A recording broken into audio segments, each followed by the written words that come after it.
20절까지 봅니다. 구약 성경입니다. 제가 한 절, 여러분 한 절 교독합니다. 제가 먼저 4절 읽겠습니다. 이스라엘 모든 장로가 모여 라마에 있는 사무엘에게 나아가서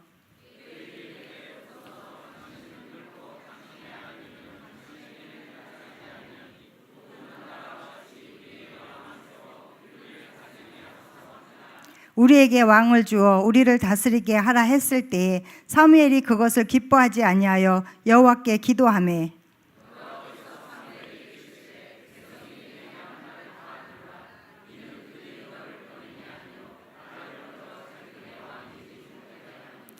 내가 그들을 애굽에서 인도하여 낸 날부터 오늘까지 그들이 모든 행사로 나를 버리고 다른 신들을 섬긴 같이 내게도 그리하는도다.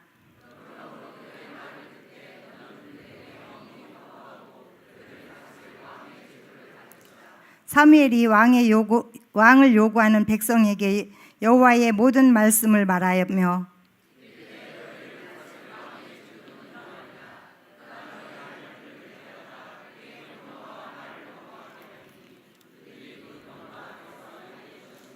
그가 또 너희의 아들들을 천부장과 50버장을 삼을 것이며 자기 밭을 갈게 하고 자기 추수를 하게 할 것이며 자기 무기와 병거의 장비도 만들게 할 것이며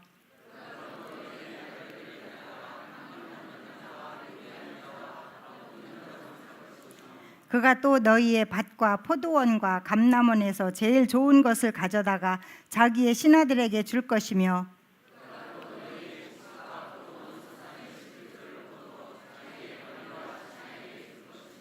그가 또 너희의 노비와 가장 아름다운 소년과 나귀들을 끌어다가 자기 일을 시킬 것이며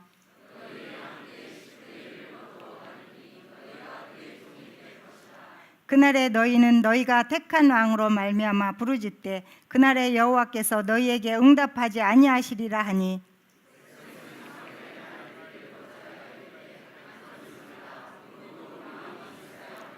20절 함께 봅니다. 우리도 다른 나라들 같이 되어 우리의 왕이 우리를 다스리며 우리 앞에 나아가서 우리의 싸움을 싸워야 할 것이니이다 하는지라. 아멘. 오늘 이 말씀을 중심으로 저는 오늘 당신의 왕은 누구인가 라는 가요라는 제목으로 말씀을 나누기 원합니다. 자, 사람은 누구나 무엇인가에 의해서 지배를 받게 되어 있습니다.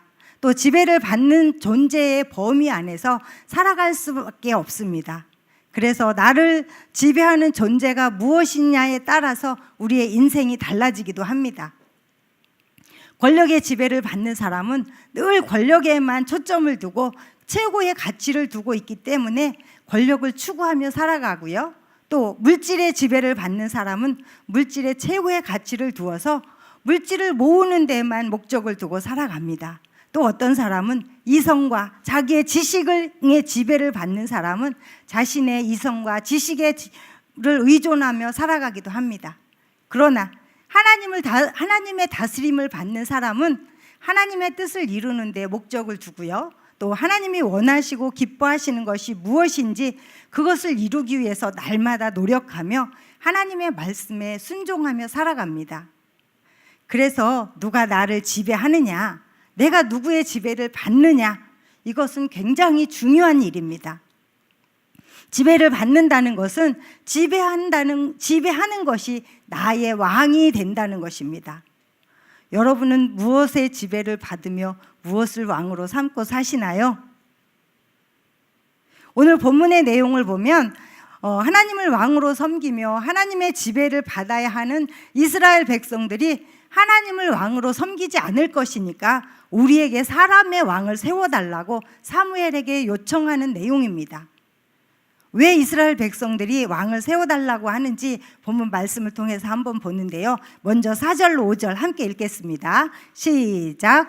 이스라엘 모든 장로가 모여 라마에 있는 사무엘에게 나아가서 그에게 이르되 보소서, 늙고 당신의 아들들은 당신의 행위를 따르지 아니하니 모든 나라와 같이 우리에게 왕을 세워 우리를 다스리게 하소서 한지라.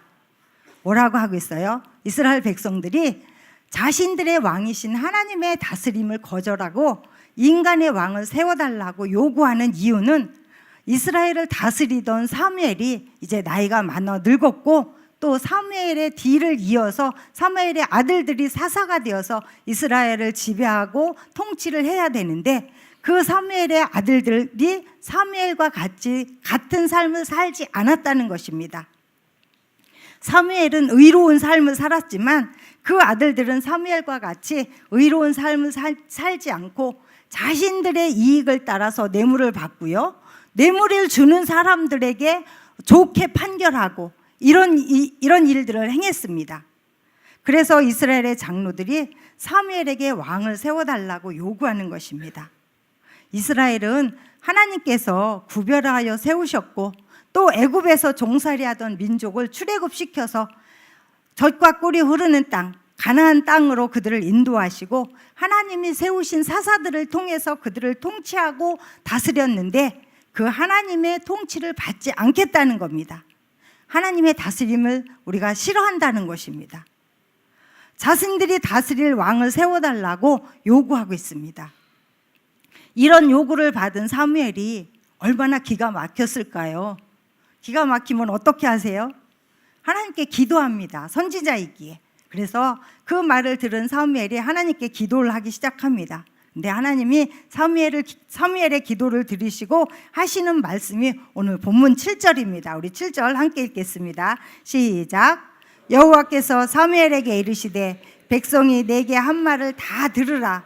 이는 그들이 너를 버림이 아니요 나를 버려 자기들의 왕이 되지 못하게 함이니라. 뭐라고 하셔요? 나를 버려 자기들의 왕이 되지 못하게 한다고 말씀하고 있습니다. 그러면서 하나님께서 이렇게 말씀하시면서 뭐라고 대답을 하시느냐면, 그러면 너희에게 인간 왕을 세워 주었을 때 어떤 일이 일어날지 엄하게 경고하라고 사무엘에게 말씀합니다. 그래서 경고하시는 내용의 말씀이 오늘 본문 11절부터 18절까지 기록되어 있는데요, 좀 길지만 우리 한번 같이 읽어봤으면 좋겠습니다. 하나님께서 어떻게 경고하시는지. 11절입니다. 시작. 이르되 너희를 다스릴 왕의 제도는 이러하니라. 너희 아들들을 데려다가 그의 병거와 말을 어거하게 하리니 그들이 그 병거 앞에서 달릴 것이며, 그가 또 너희의 아들들을 1000부장과 50부장을 삼을 것이며, 자기 밭을 갈게 하고 자기 추수를 하게 할 것이며, 자기 무기와 병거와 장비도 만들게 할 것이며, 그가 또 너희의 딸들을 데려다가 향료 만드는 자와 요리하는 자와 떡 굽는 자로 삼을 것이며, 그가 또 너희의 밭과 포도원과 감람원에서 제일 좋은 것을 가져다가 자기의 신하들에게 줄 것이며, 그가 또 너희의 곡식과 포도원 소산의 11조를 거두어 자기의 관리와 신하에게 줄 것이며, 그가 또 너희의 노비와 가장 아름다운 소년과 나귀를 끌어다가 자기 일을 시킬 것이며, 너희 양떼의 10분의 1을 거두어 가리니 너희가 그의 종이 될 것이라. 그날에 너희는 너희가 택한 왕으로 말미암아 부르짖되 그날에 여호와께서 너희에게 응답하지 아니하시리라 하니. 무슨 말이에요? 굉장히 길죠? 잘 정리해서 본다면, 쉽게 말하면 너희가 세워달라고 요구하는 그 왕을 세우면 너희를 압제하고 또 착취할 것이다. 그리고 너희를 종으로 삼을 것이고 너희의 모든 좋은 것들을 다 뺏어갈 것이다. 그리고 너희 아들들을 데려다가 군사로 삼을 것이고, 또 너희 딸들은 데려다가 다 시녀로 삼을 것이다. 그리고 재산을 모두 세금으로 탈취해서 너희는 결국에는 종이 될 것이다. 이렇게 경고를 하십니다.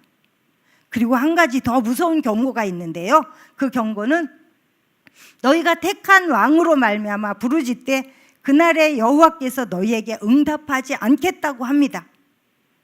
사사기를 보면요, 이스라엘 백성들이 우상을 섬기고 또 죄를 범하면 이방 나라를 들어 이스라엘 백성들을 괴롭게 했습니다. 그렇게 괴로움을 당하면 그 괴로움으로 인해서 이스라엘 백성들이 하나님께 부르짖습니다. 그러면 그 부르짖는 소리를 들으시고 사사들을 세워서 그 고통에서 구해주셨는데, 이제는 너희들이 고통당할 때 부르짖어도 내가 너희를 구원하지 않겠다는 것입니다. 그런데도 이스라엘 백성들은 사무엘의 말에 듣기를 거부합니다. 자, 19절 20절입니다. 한번 보겠습니다. 시작. 백성이 사무엘의 말 듣기를 거절하여 이르되 아니로소이다. 우리도 우리 왕이 있어야 하리니 우리도 다른 나라들 같이 되어 우리의 왕이 우리를 다스리며 우리 앞에 나가서 우리의 싸움을 싸워야 할 것이니이다 하는지라. 하나님께서 무서운 경고를 하셨는데도 불구하고 그들은 말 듣기를 거절하고 있습니다. 자신들에게 왕이 있어야 한다고 계속 고집을 부리고 있습니다. 다른 나라처럼 눈에 보이는 그럴싸한 왕이 있어서 자신들을 다스리고 또 자신들의 싸움을 싸워주기를 원한다고 사무엘에게 계속 요구하고 있습니다. 이것은 이스라엘의 진정한 왕 대신 하나님의 왕권을 거절하는 것입니다. 하나님의 다스림을 거절하고 다른 나라처럼 인간 왕이 자신들을 다스려 주기를 원하고 있습니다. 그 이유가 무엇이었습니까? 우리도 다른 나라들 같이 되어 우리의 왕이 우리를 다스리며 우리 앞에서 나아가서 우리의 싸움을 싸워야 할 것이라고 말합니다. 이스라엘에 왕이 없어서 그들이 방황했나요? 왕이 없었어요? 그리고 왕이 없었기 때문에 전쟁에 나가서 패하고 고통을 당하며 살았습니까? 그렇지 않았습니다. 이들이 왕 대신 하나님의 다스림을 온전히 순종하지 않았기 때문에 사사시대에 그 암흑기를 겪어야 했고요. 또 다른 나라에 의해서 고통을 받았던 것입니다. 이스라엘은 왕을 요구할 것이 아니라 진정한 왕 대신 하나님의 다스림 가운데 순종함으로 나아가야만 했던 것입니다. 하나님께서는 이스라엘을 다른 민족과 구별하여 세우셨는데 그들은 도리어 다른 민족처럼 되기를 원하고 있습니다. 이스라엘 백성들은 주변 국가들의 왕정 제도에서 인간적인 화려함만 보았지 정작 왕을 세우게 되면 자기들이 받게 될 고난을 보지 못하고 있습니다. 이 일로 하나님께서 그들의 완악함을 보시고 할 수 없이 결국 왕을 세우게 허락하십니다. 그래서 이스라엘의 왕들이 세워졌는데요. 이스라엘의 왕이 모두 몇 명이었냐면 42명이나 되었어요. 남북으로 갈라지기 이전에 우리가 잘 아는 것처럼 사울왕, 다윗왕, 솔로몬왕, 그렇게 솔로몬 시대까지 통일왕국을 지내다가 이제 남과 북으로 갈라졌습니다. 남유다를 다스렸던 왕은 무려 20명이나 되었고요. 또 북이스라엘을 다스렸던 왕은 19명이나 있었습니다. 그런데 이스라엘의 왕정 제도를 실시한 이후에 어떻게 되었어요? 나라가 반으로 갈라져서 남과 북으로 갈라지고 말았습니다. 자, 그리고 북이스라엘과 남유다가 어떻게 되었어요? 차례대로 이방 나라에 의해서 멸망을 당했어요.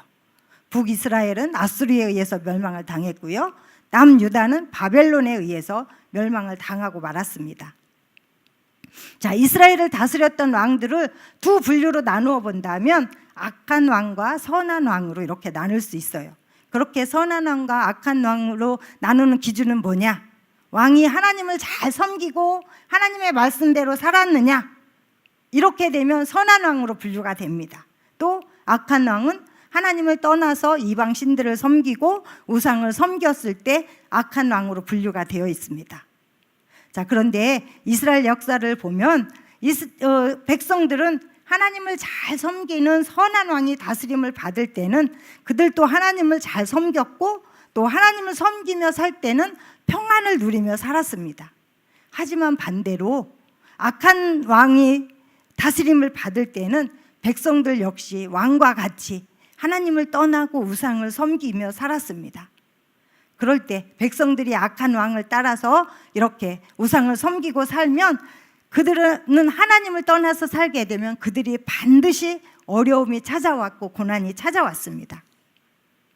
그런데 이스라엘을 다스렸던 왕들 가운데 하나같이 모두가 다 악한 왕이라고 했습니다. 북이스라엘을 다스렸던 왕은요, 선한 왕이 한 사람도 없습니다.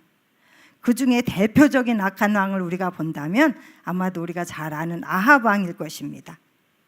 아합 왕은 하나님을 떠나 바알과 아세라 신을 섬겼고요.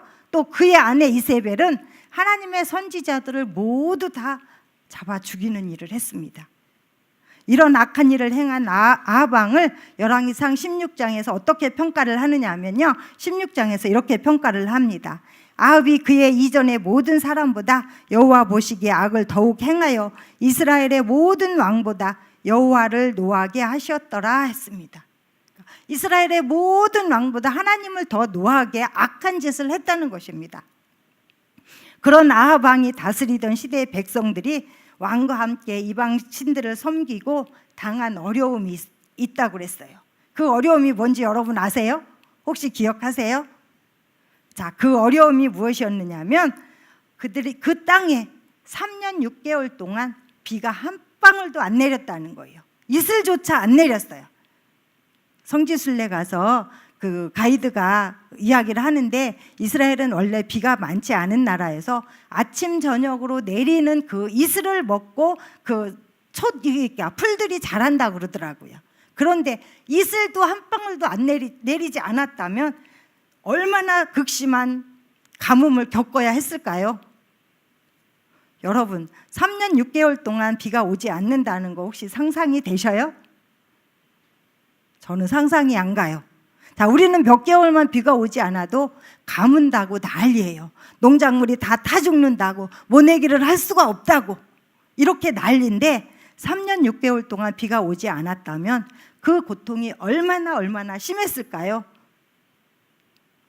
북이스라엘을 다스렸던 왕들은 모든 악한 왕이라 했는데, 남유다를 다스렸던 20명의 왕들 중에는 그래도 선한 왕이 몇 명 있었습니다. 선한 왕 중에 한 사람을 본다면 요시야 왕을 들 수 있어요. 요시야는 8살에 왕이 되었습니다.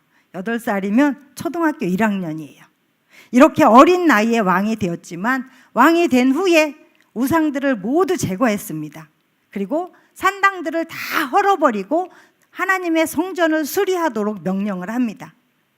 이렇게 왕의 명령을 받아 성전을 수리하던 대제사장 hil기야가 성전에서 발견한 것이 무엇이냐면 율법책을 발견했습니다. 율법책을 발견하고 자기만 가지고 있는 것이 아니라 그 율법책의 모든 말씀을 읽어서 백성들에게 다 들려줍니다.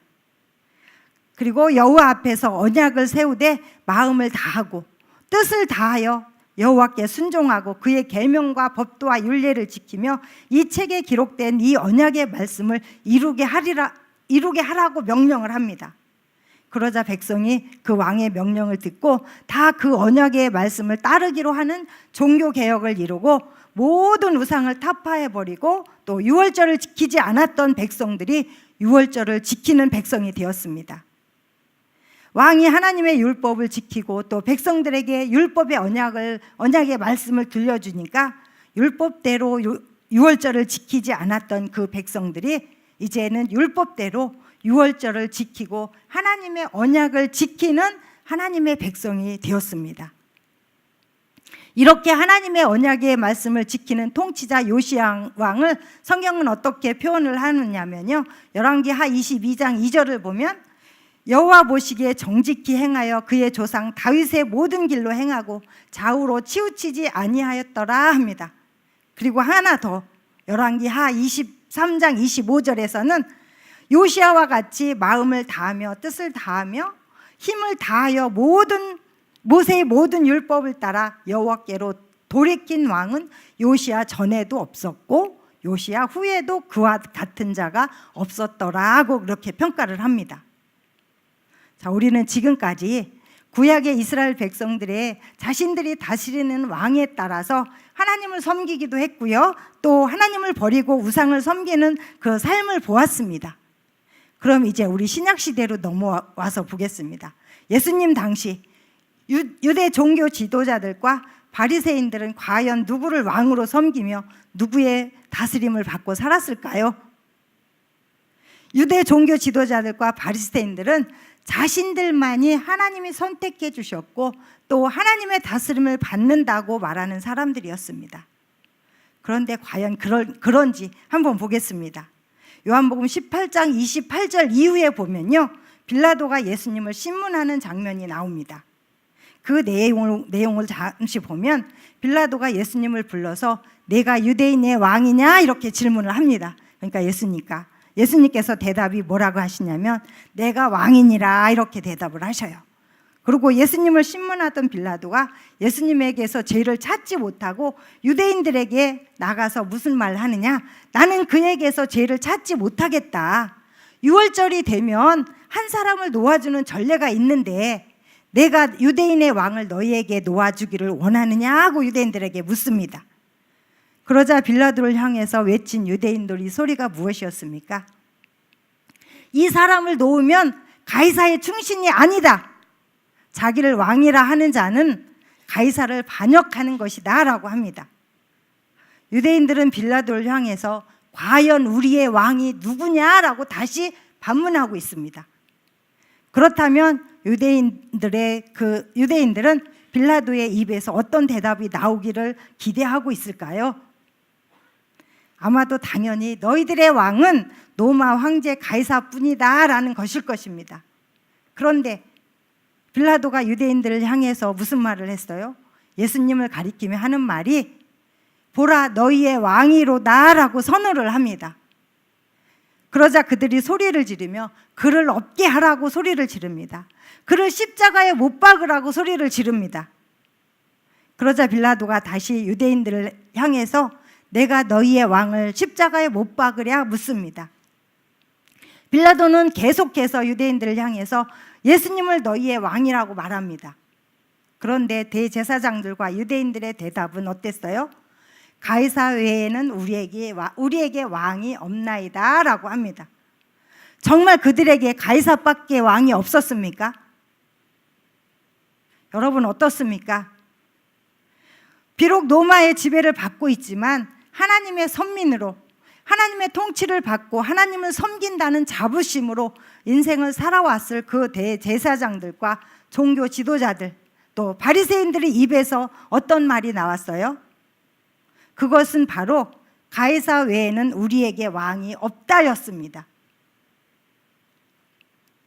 유대 종교 지도자들과 바리새인들은 자신들이 가지고 있는 종교적 기득권이 그들의 왕이 되어 그 기득권을 지키기 위해서 유대인의 왕으로 오신 예수님을 인정하지 않고 그들은 결국 예수님을 십자가에 못 박아 죽이고 말았습니다. 자기들의 기득권을 지키기 위해 유대인의 왕이신 예수님을 죽인 그들이 나중에 결말을 어떻게 되었나요? 여러분 혹시 아셔요? 그들은 예루살렘이 로마에 의해서 멸망당할 때 예루살렘의 군사들에 의해서 죽임을 당한 것이 아니라 유대 민족의 군중들에 의해서 그들은 죽임을 당하고 말았습니다. 이렇게 자기들의 왕은 예수님을 인정하지 않고 자기들의 기득권을 따라가던 그들은 자기 민족들에 의해서 죽임을 당하는 신세가 되고 말았지만 그러나 예수님을 왕으로 모시고 신앙을 지키며 살았던 제자들과 초대교회 지도자들은 예수님을 왕으로 섬긴다는 그 이유 하나 때문에 핍박을 받고 피 흘리며 죽어갔지만 그들이 흘린 순교의 피가 온 세상에 예수 그리스도의 복음을 전하는 밑거름이 되어서 오늘까지 우리에게까지 복음이 전해져서 구원의 길로 인도하는 역사를 이루었습니다. 그렇다면 여러분은 누구를 진정한 왕으로 섬기고 있나요? 누구의 다스림을 받고 있습니까? 빌라도가 예수님을 신문한 사건은 2000년이 지났지만 지금도 우리에게 동일한 질문을 하고 있다는 거 알고 계신가요? 예수 그리스도가 너희의 왕이냐? 예수 그리스도가 너희의 왕이냐 하고 지금도 질문하고 있습니다. 자, 이 질문을 받은 성도라면 모두가 다 하나같이 나는 예수님을 나의 왕으로 섬긴다고 말할 것입니다. 정말 그런가요? 자, 여러분의 마음을 붙잡고 있는 것이 하나님이 아니라 예수님이 아니라 다른 어떤 무엇이 있다면 그것이 여러분의 왕입니다. 신앙생활은 무엇에 의해 지배를 받느냐, 즉 자신의 왕이 누구냐의 문제입니다. 여러분의 왕은 누구입니까? 누구의 다스림을 받고 살아가시고 있나요? 우리를 온전히 다스리시고 우리를 구원으로 인도하시며 우리의 삶을 풍성케 하시는 분은 오직 하나님 한 분밖에 없습니다. 그래서 진정한 우리의 왕은 하나님 한 분이시고 우리는 그분의 다스림을 받아야만 합니다. 그럼 하나님을 왕으로 섬기는 사람은, 하나님의 다스림을 받는 사람은 어떻게 사는 사람일까요? 제가 앞에서 하나님을 왕으로 섬기며 하나님의 다스림을 받는 사람은 하나님의 뜻을 이루는 데 목적을 두고 하나님이 원하시고 기뻐하시는 것이 무엇인지 그것을 이루기를 위해서 노력하며 하나님의 말씀대로 순종하며 살아가는 사람이라고 말씀을 드렸습니다. 사랑하는 성도 여러분, 우리와 함께 하시며 우리를 다스리시고 또 우리를 구원의 길로 인도하시는 하나님을 왕으로 모시고 사는 삶이 되어서 요시야 왕같이 그는 여호와 보시기에 정직히 행하며 또 좌우로 치우치지 아니하였고 마음을 다하며 뜻을 다하며 힘을 다하여 믿음을 지킨 성도였다라는 평가를 받는 우리 성도들이 다 될 수 있기를 간절히 축원합니다. 자, 우리 이 시간 함께 찬양했으면 좋겠습니다. 우리의 왕 되신 예수님을 이곳에 오셔서 우리의 찬양을 받으시고 우리를 다스려 주시옵소서 하는 마음으로 예수 우리 왕이여 함께 찬양하겠습니다.